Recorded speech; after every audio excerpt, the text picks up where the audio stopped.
the limit ang drama ng bakasyon nyo ngayong tag-init. Narito ang mga bakasyonang siguradong hindi nyo malilimutan.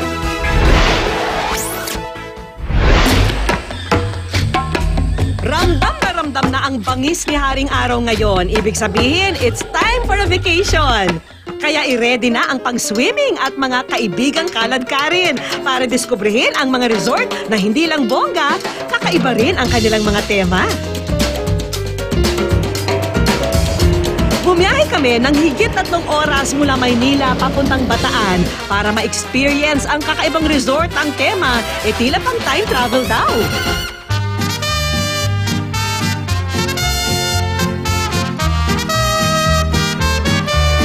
Dito namin nadiskubre ang isang kakaibang koleksyon na binubuo ng mga luma at makasaysayang bahay. Nagsimula raw ito na hobby ng may-ari hanggang sa naging bahagi na ang mga ito ng isang resort. Isip-isip ako na siguro pwede ilipat kaysa mo piyesa-piyasahin. Kaya dali sa junk shop, bili ka sa junk shop. Pagsubok nga tayo maglipat. Mga bahay na ginigiba. So, para titira ng mga bisita.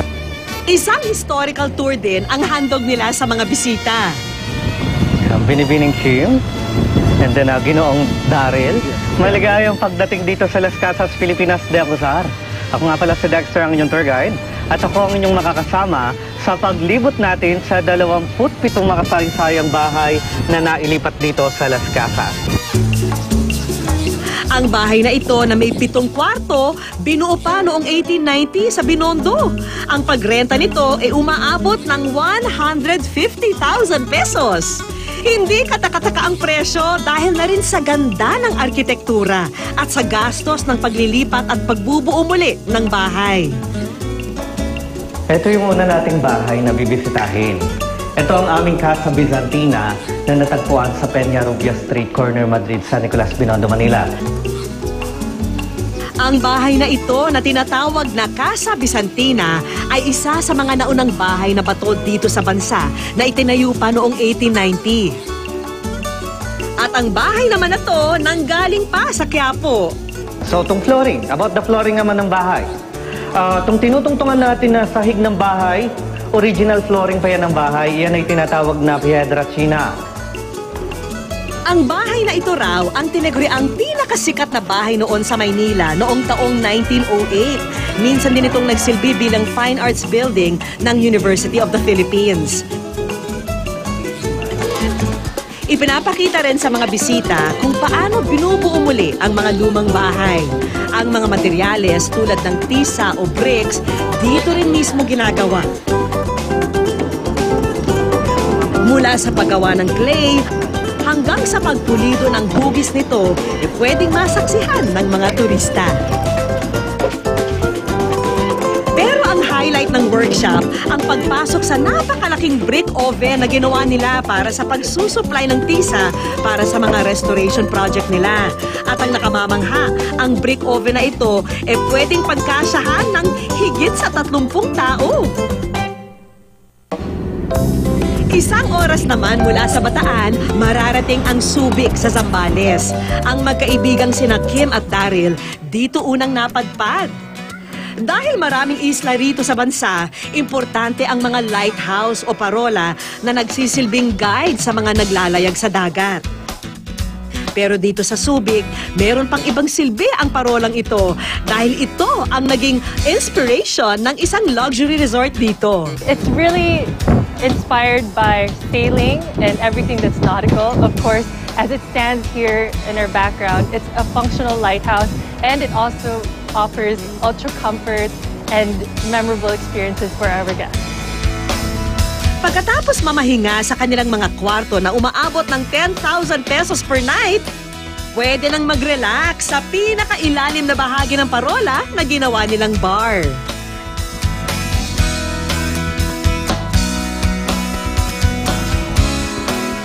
Kung gusto nyo namang magpaka-active, subukan ang sari-saring water sports ng resort.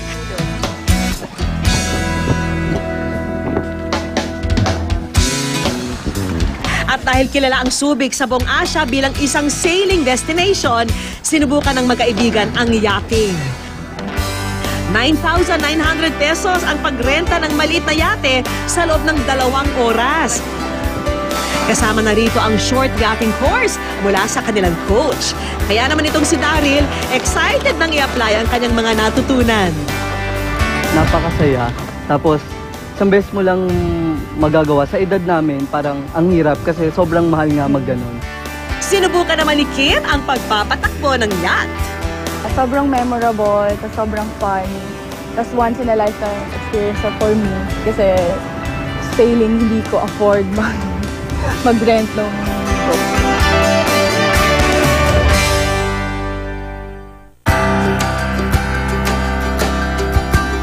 Pagkatapos naman ng sailing, pwedeng akyatin ang lighthouse para sa sunset view. Oh, how romantic, di ba? At syempre, mawawala ba naman ang pagkain?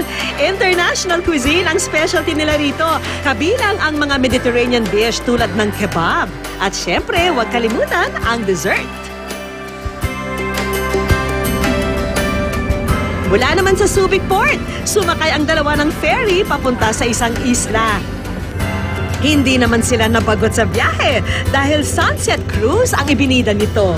Ang ganda nung sunset, tapos yung view ng island habang bumababa yung araw. Tapos nasa ship ka.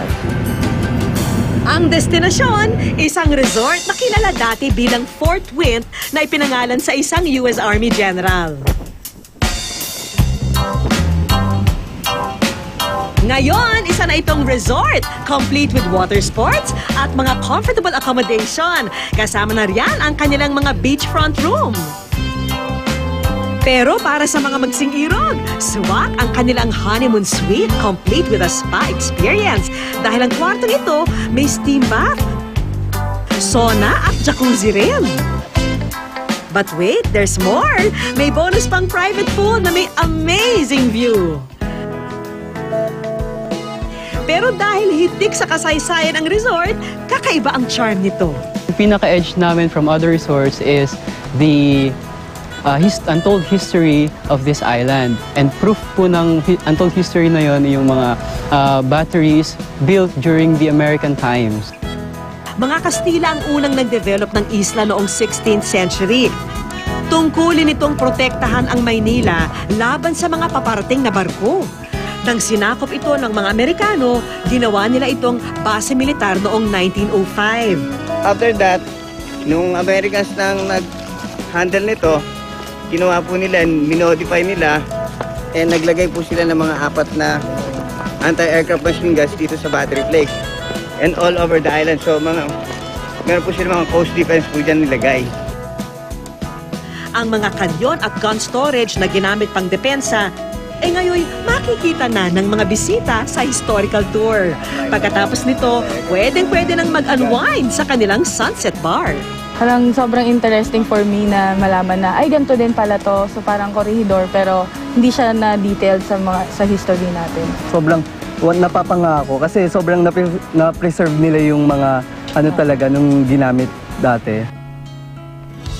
Mula sa islang ito, walking distance naman ang Chiquita Island.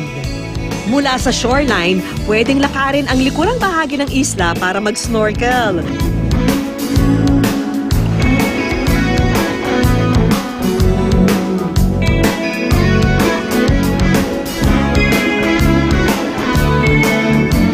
Kulang ng araw ang isang araw para malibot ang isla at mamangha sa ganda at kasaysayan nito.